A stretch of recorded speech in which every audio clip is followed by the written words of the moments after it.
Well, welcome back to our podcast. We took a little break. You were in London. That's right. That's another podcast. That's another podcast. We'll do that another day. Another podcast or 20. 6 months. That's right. But it's great to be back, and we know that people are actually watching this in Russia and Eastern Europe especially, and there's some in Asia. We've had almost 4,000 people. That's remarkable. Take a look at this thing. So anyway. Well, hopefully we can shed some light for our international audience on today's topic. Right. Well, today's topic is pretty timely. Yeah, it is. And it's tariffs, of course. And so Pastor Mark has a history in economics as well. And so this is near and dear to his heart. So take it away. All right, here we go. Now, the topics for these podcasts come from people that I talk to. So my 3 daughters, they have 401k plans and they have money in the stock retirement funds, and they call me and want to know. People in our congregation are very stressed out about it. You know, the stock market going up, the stock market goes down. Trump makes an announcement, the market goes up 3,000 points. So what exactly is going on here? And it's important for Christians to be informed about the world around them. We want to avoid the idea where church is only relating to religious issues on a Sunday morning for an hour. And I'm a big believer and follower of the writings of Dr. Francis Schaeffer. You might have known Dr. Francis Schaeffer. Mm-hmm. He died in 1984 of cancer. He's a very prolific writer on topical issues. And one of the points that Dr. Schaeffer teaches us is that the Lord is the God of all aspects of human nature and human activity.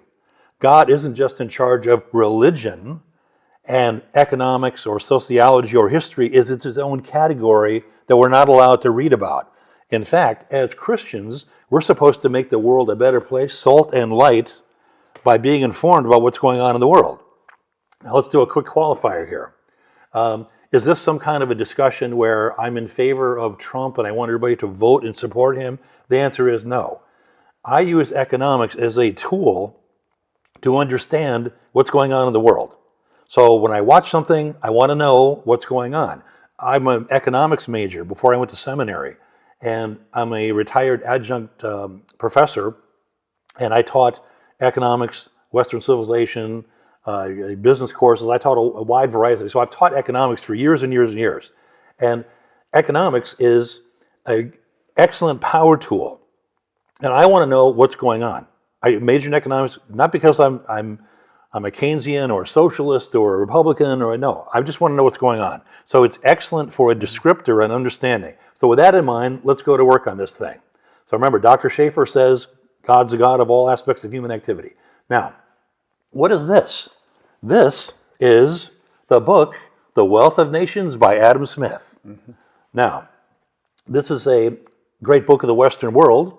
And what's Mark Twain? A classic is a book that everyone talks about, but no one's ever read. So I would invite you to try to read this book. The problem is, my college students, ready? Oh no, they don't like books that are this thick. They like a book about this thick, right? And it's a heavy-duty book. It came out in 1776. What year? 1776, the same year as the Declaration of Independence. Mm-hmm. And we date the beginning of the Industrial Revolution, 1750 in England. Mm-hmm. So Adam Smith didn't invent capitalism. He's not arguing in favor of big businesses. He's describing a historical development that's happening in England at the time he lives there. He's from Scotland, but he spends time in London. So The Wealth of Nations is a 1,000-page book, 1,000 pages, and what is it? It's a 1,000-page rant against mercantilism. When we study any subject, I don't care what the subject is, biology, chemistry, sociology, economics, whatever, always look for the definitions. And a precise definition is critical in moving forward. Apologetics in the Christian realm is the same thing. If you don't have a precise definition, you're going to be talking to your opponent like this. Mm-hmm. So we have to have precise definitions. So economics has its own weird term, a set of tools. What is a recession? 2 consecutive quarters of negative GDP growth. Well, who says that? That's a ridiculous definition, but that's what it is. Mm-hmm. So Adam Smith, this is a rant against mercantilism. What is mercantilism? Think of the Habsburgs, the dynasty that ran Spain and the New World, the Spanish colonies. Charles V, the Holy Roman Emperor, is a good example. They believe wealth is gold in the king's vault. What does that mean? It means that you conquer territories like South America, Central America, and you send the gold to Spain, and it's in the vault, and that's a hallmark of a prosperous kingdom. Mm-hmm. Now, Wealth of Nations says, no, mercantilism is not the way to go. Mercantilism is things like monopoly special privilege granted by the state, things like the British East India Company, okay? That's a mercantilist enterprise. Adam Smith says natural liberty. That's the phrase he uses. Laissez-faire, right? What does that mean? Leave it alone. Don't bother it. Don't touch it. In other words, he believes in natural law. He believes in nature. People who like organic food, they like natural things, natural. That's Adam Smith. He'd be like a whole food, natural food person, but it's in economics, right? Now, so Adam Smith, he's arguing in favor of free trade. So mercantilism is gold in the free king's vault, one-sided trade agreements, right? Free trade is trade, ready? Free of government intervention. What does that mean? Free trade means that you can make an exchange without the state being involved in the exchange activity.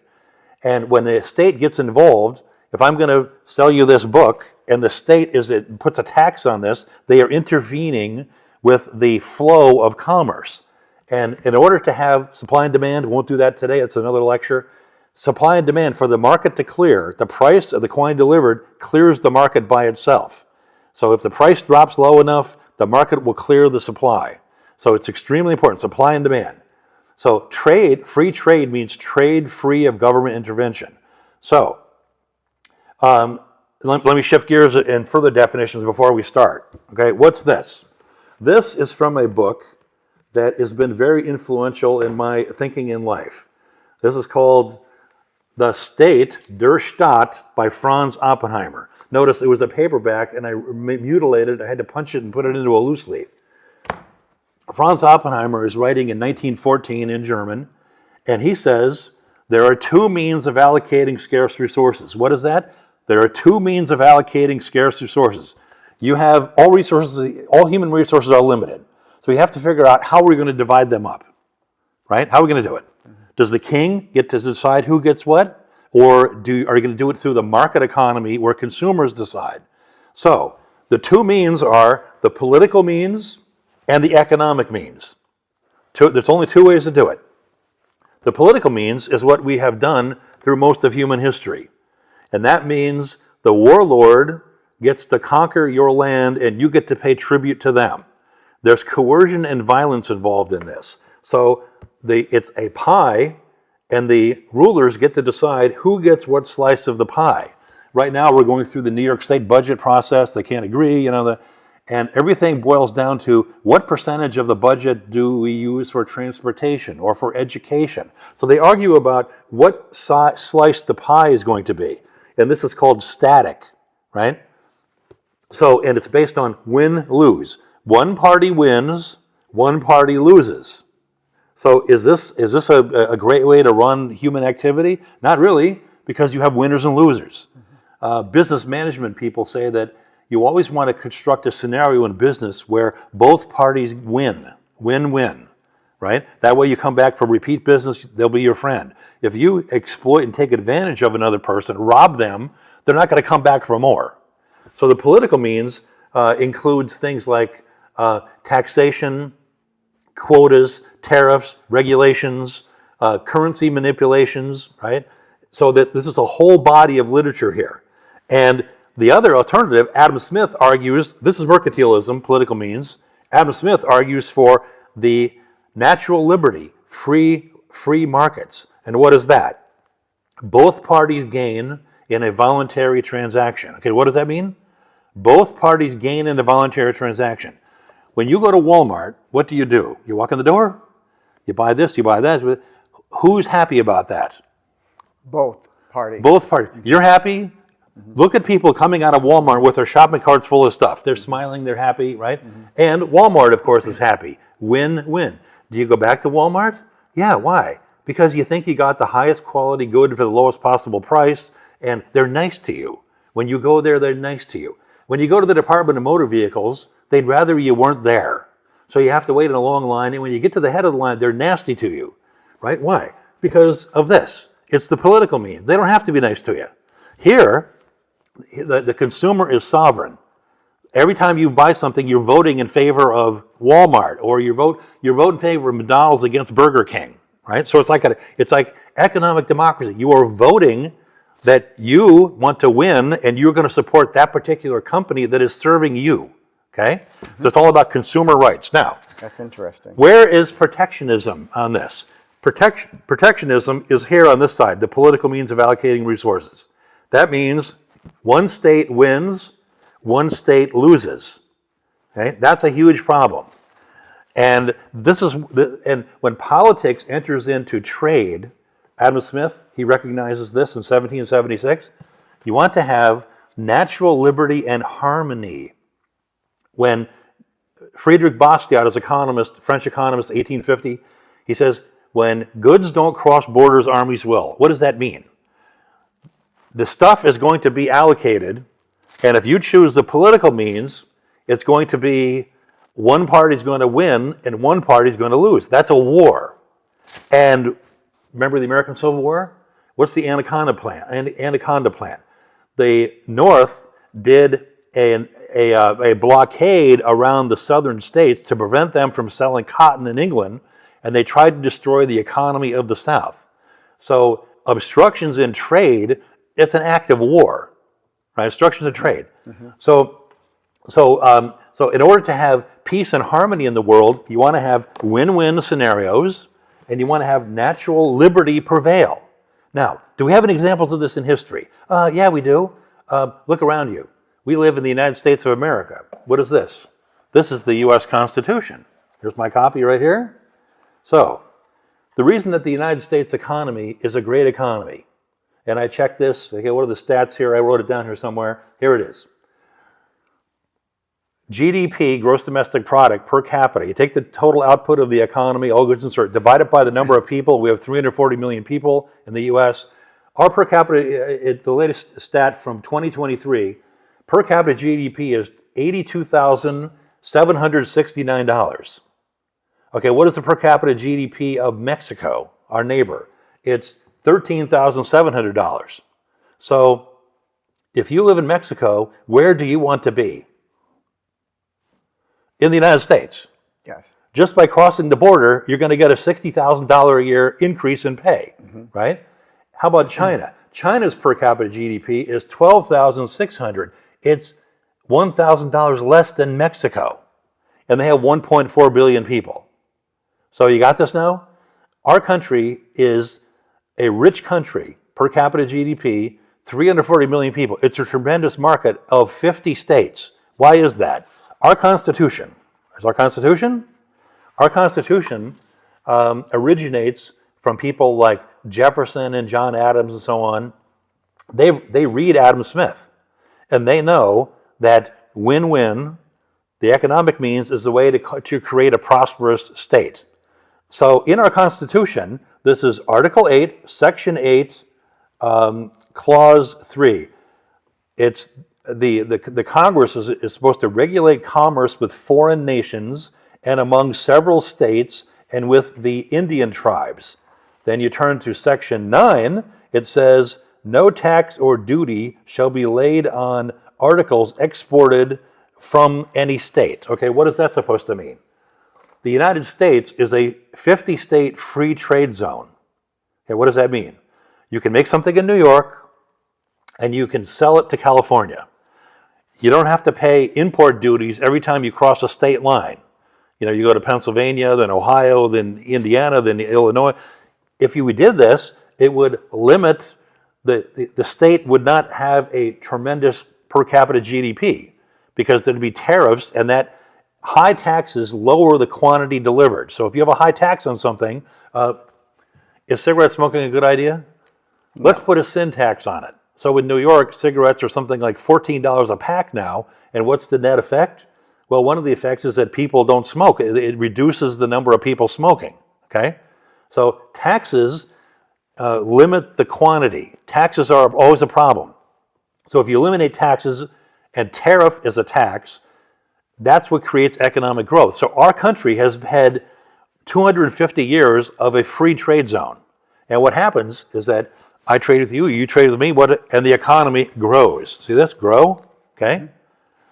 In economic lingo, the production possibility curve shifts to the right. It means economic growth. Everyone is better off through free trade, natural liberty. That's Adam Smith's argument. Okay? Okay, I've got, just keep Go ahead. holding that up because I've got a kind of a point here, which is when you're Wisconsin, Yes.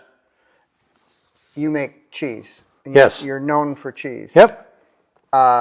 Minnesota, the neighboring state, probably makes cheese too. Yes. But they're not back and forth with each other on tariffs or penalties for buying Minnesota cheese in Wisconsin and vice versa. That's constitutional.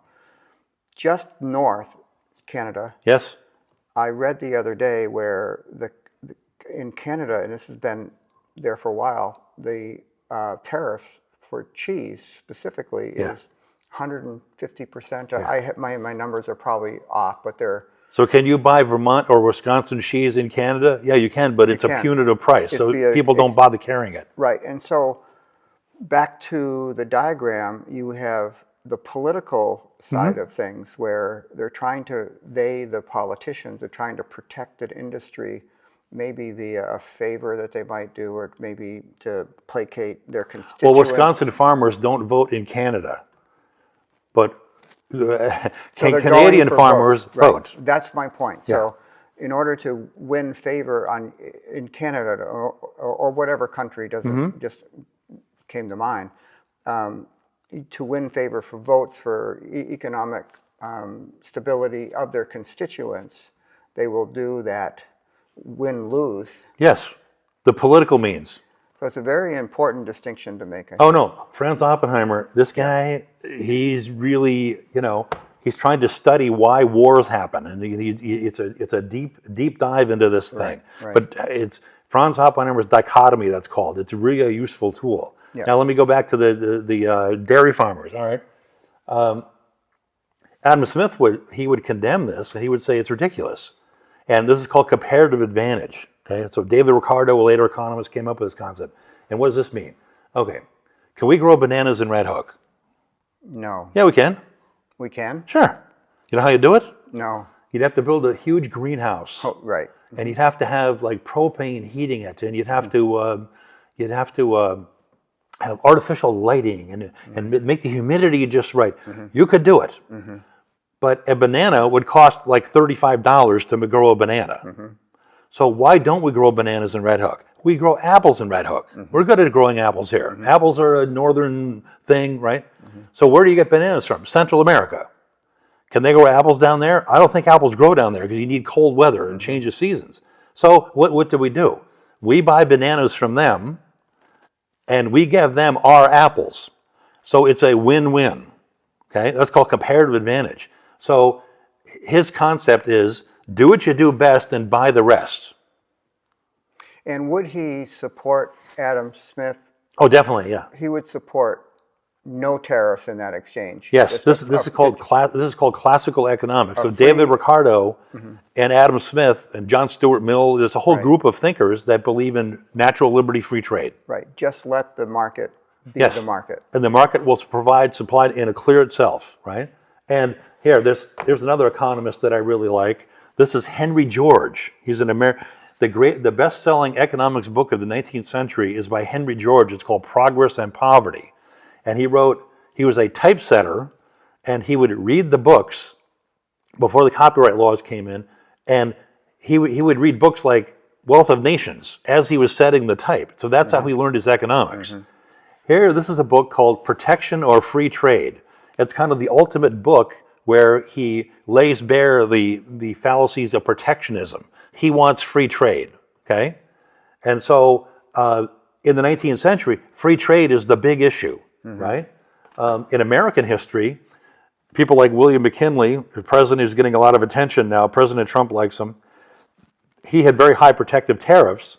And in 1913, when Woodrow Wilson and the Democrats passed the 16th Amendment, the income tax, the idea was to replace the protective tariff with the income tax. So we have a progressive income tax. That's another 3-hour lecture sometime.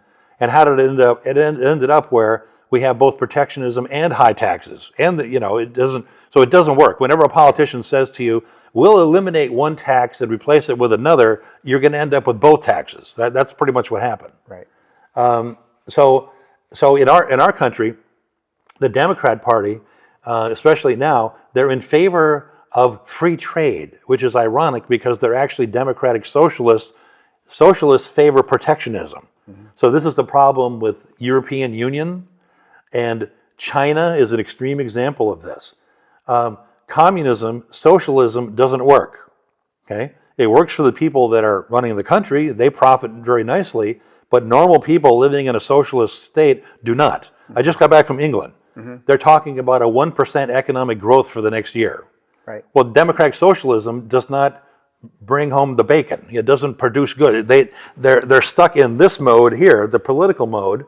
That's socialism, and natural liberty would say grow the economy. If the economy grew at 2 or 3 or 4%, that's really the ideal, right? Right. So, all right. So, free trade emphasis. All right. So, let me talk about China and what's going on here. Okay. Since 1918 and 1945, this is the end of World War I and World War II. The United States has adopted a philosophy called globalism. And what does that mean? Globalism is not an economic term; it's a political term. Globalism means, think groups like the World Trade Organization or the UN and their associated agencies, they negotiate trade agreements, and the trade agreements tend to be one party wins and one party, whenever politics is involved, you have winners and losers, right? A true free trade agreement would be one page. It would say, like our Constitution, no taxes or tariffs between countries. That would be a free trade agreement. Right. But the free trade agreements are thousands of pages long, and it exempts, like soybean farmers, dairy farmers. You end up with a political litany of people that support the politicians that are doing the trade agreements. And that's where you get lobbying and all kinds of stuff. In China's case, China, forget communism for a minute. Communism is essentially a multinational corporation that's monopolistic. It's one corporation that runs 1.4 billion people, the entire economy. Imagine if Google or Amazon ran the entire United States economy. Well, that's what communist China is. And what they've done, these are bad actors. And it started back during the Nixon administration and then the Bush administration, the Clinton, Obama. So we have about 50 years of let's help China. Let's make them a member of the World Trade Organization and make them a most favorable nation trading status. Let's help China a lot. And what's the goal? They want, first of all, politicians, people want to make money. But the second thing, they think that if China engages in trade, that somehow they're going to become democracy. Okay? So instead, what has happened, instead of becoming more liberal or Western or democratic, like we would like them to be, they've gone the other way. They use the money that they generate through trade, one-sided trade agreements that benefits China at the expense of the United States and the West in general, right? They use that to build their military, and they're bad actors. They're dishonest. They do technology transfer. So they steal Western technology and reduplicate it and they have no environmental laws. They don't have labor unions. They don't have a minimum wage legislation. They have low income, so people are desperate, and they have slave labor. They've enslaved the Uyghurs. So these are like bad actors, right? And how are they able to get away with this? Well, because people who are connected politically, again, this way, the political means, they benefit through trade with China, right? NGOs and all kinds of a whole network of nefarious activity going on. So Why is that a problem? China makes inexpensive goods, slave labor, no environmental laws, and so on, and they export the goods in cargo containers invented in 1957, one of the great ideas of all time. And those goods are sold in places like Walmart or Dollar General. We buy the stuff, and the money, the dollars, go back to China. Well, what do they do with the dollars, right? Well, sometimes the dollars come back to the United States, and they buy like farmland in the Midwest that happens to be next to American military bases. Is that a problem? That's a huge problem, okay? And why is that? China not only uses high tariffs to protect their industry and prevent imports from the United States and other Western countries, but they also use things like regulations. And I'll give you an example of a regulation. Harley Davidsons are made in Milwaukee. Can we sell Harleys in Japan? Of course we can. But what happens if you try that? Each part in the Harley motorcycle has to be inspected by a Japanese inspector, and the bike has to be reassembled before it can be sold in Japan. So they use a regulation to prevent American Harley. Who's going to buy a Harley if it has to be dismantled and reassembled once it gets to Japan? So there are no Harleys in Japan. I just got back from England. Hey, what do I see? I don't see any American cars here. There are no American cars, no Harleys in England or in Europe, right? But I see a lot of German cars driving around here, right? And why? The trade agreements that the politicians negotiated here, political means, were based on the idea, let's help Europe rebuild after World War II. Well, World War II ended 80 years ago, but we still have the same archaic trade arrangements to try to help Germany and the EU rebuild after World War II. Well, World War II is over and they're fine now, right? So this stuff, it's a nefarious activity, these trade activity. And so the idea that China is a bad actor, and they do technology transfer, and the king of all their tactics is this. In the 19th century, when most of the world was on a gold standard, and we were on a gold standard worldwide from 1871 to 1914, World War I blew up the gold standard. If you had China selling products to us, we would have to send gold to them. And the outflow of gold would natural liberty, self-regulate the economy, and things would be quickly brought back into balance. But because we have fiat money, paper money, all you have to do is to China, they devalue their currency, which then actually negates any efforts on our end to try to put tariffs or limits on Chinese imports. So this is, one more tactic that they use. They're communists, but they're not really communists. These are they're practitioners of mercantilism, right? So again, when Adam Smith he says free trade, natural liberty is where you want to be. Mercantilism, it's the default position. So when you abandon free trade, it means you're a mercantilist.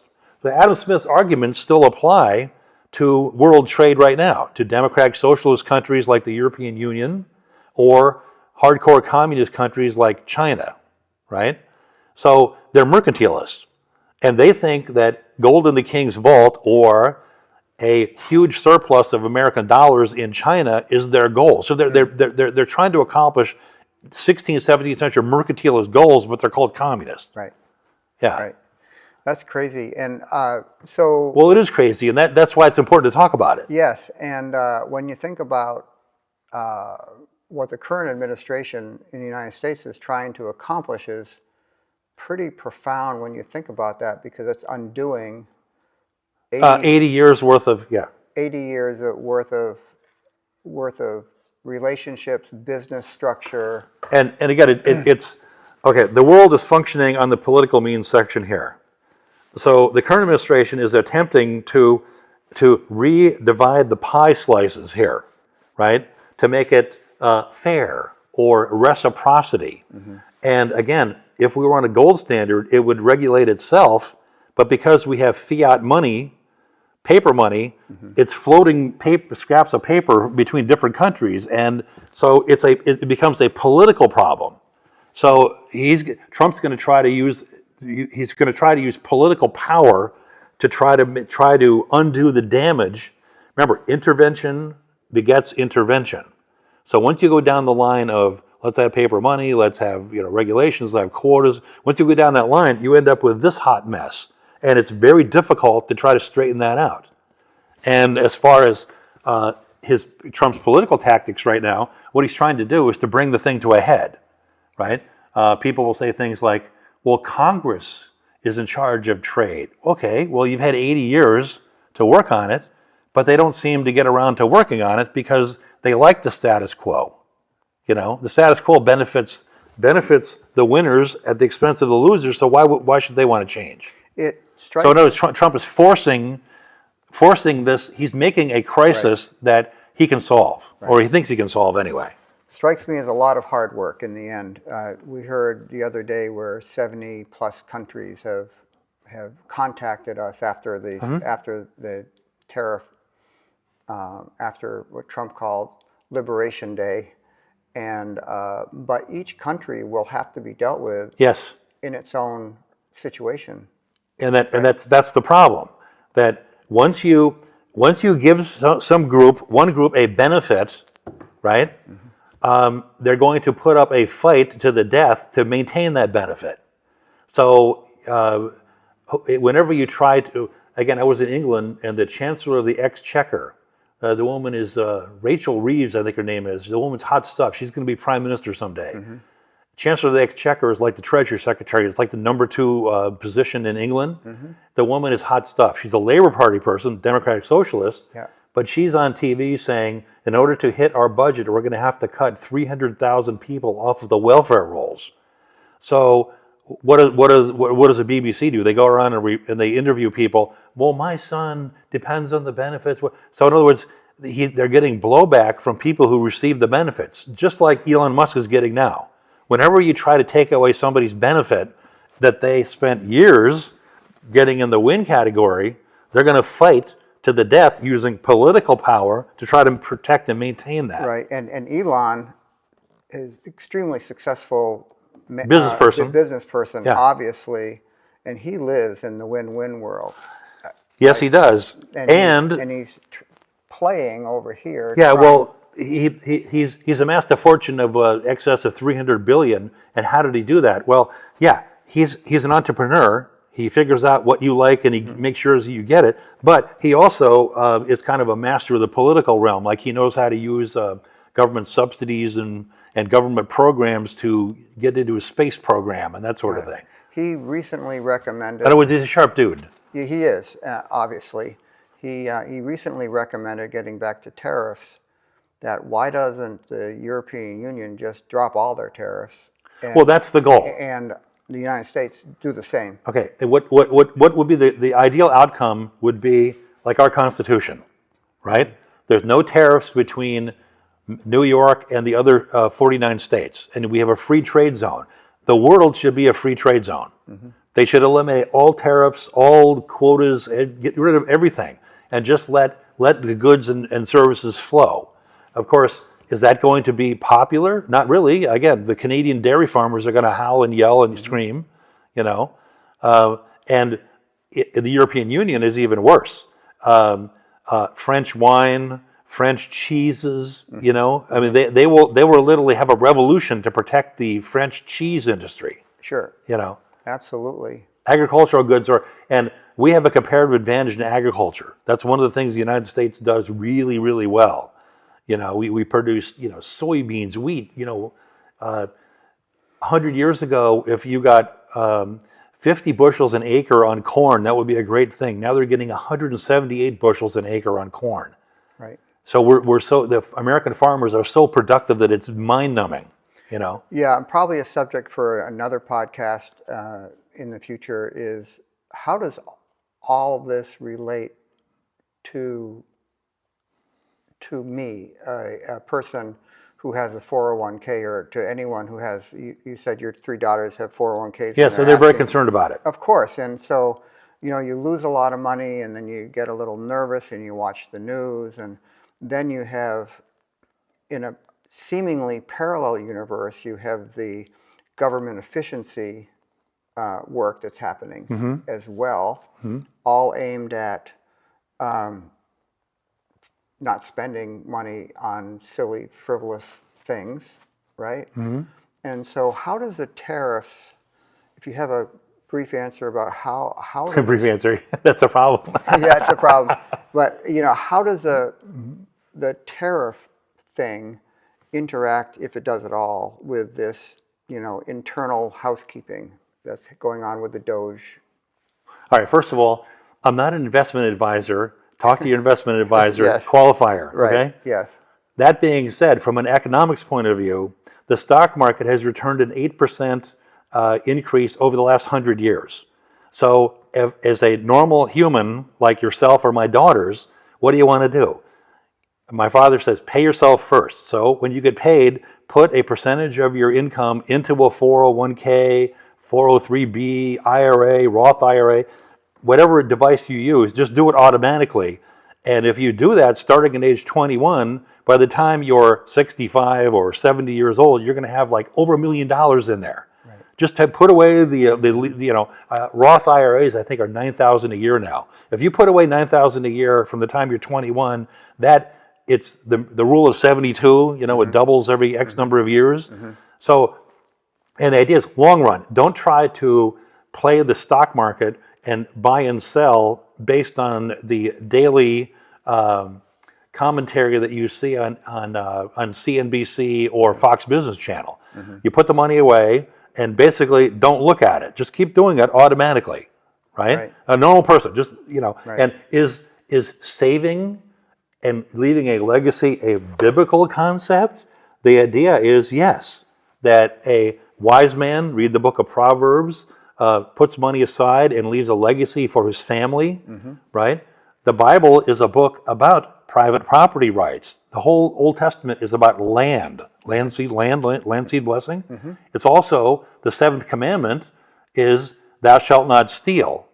Well, if you don't have private property, if you have a communist, let's say, well, there's nothing to steal, so the seventh commandment is negated. Right. But we believe in private property rights, land, and if you allocate it in a fair and just way, you don't have charity if you don't own something that you can give away to help your distressed and worthy brother. So that works? So extremely important. Yeah. Right? No, that is. And what was the part B of the question? I forgot it was a good question. It was just that how does the efficiency... Okay, good. That's what I don't want to talk about that. All right, ready? All right. Why are people howling and yelling about Elon Musk activity? Okay, ready? The status quo, the way it is, they've spent 100 years building it. Okay? So, and it's the concept of one party wins, who wins? Government employee unions, government people, and people who receive benefits, they benefit at the expense of the taxpayer. Now, in business theory, it's called process thought. What does that mean? Input, process, output. So if you're going to manufacture something, you put the raw materials in, you make it in the factory, and you sell it. What's the most important part of process thought? The feedback loop, okay? That's why in a good business, they'll have a survey of the customers and find out, did you like the food, whatever, and you use that feedback loop to correct the input and adjust your process. Well, the government is a thing where they create an agency and they never look at the outcome or they never look at the feedback. So they create agencies that, it's eternal life. They create an agency, you're never allowed to say, well, should we check the outcomes of this? Or is this really an efficient way of allocating resources? They don't care about efficiency because they care about winners and losers and political power. We, over here, the economic means they care about efficiency. So if McDonald's is doing something inefficient, running it like the post office, let's say, they would go bankrupt, right? But on the political side, no, they never go bankrupt and there's never any consequences for squandering money. And it gets even worse. John Maynard Keynes, he's a British economist, very influential. If you take economics courses in most American colleges now, 99% of them it's called Keynesian economics. Keynes has this concept, deficit spending stimulates the economy. The economy is demand-driven. Boost demand. Spending is good. And it's to the point where you could take a helicopter and put money in it and throw the money out the helicopter window. The spending is what matters, not how it was used or if it was allocated in a rational way.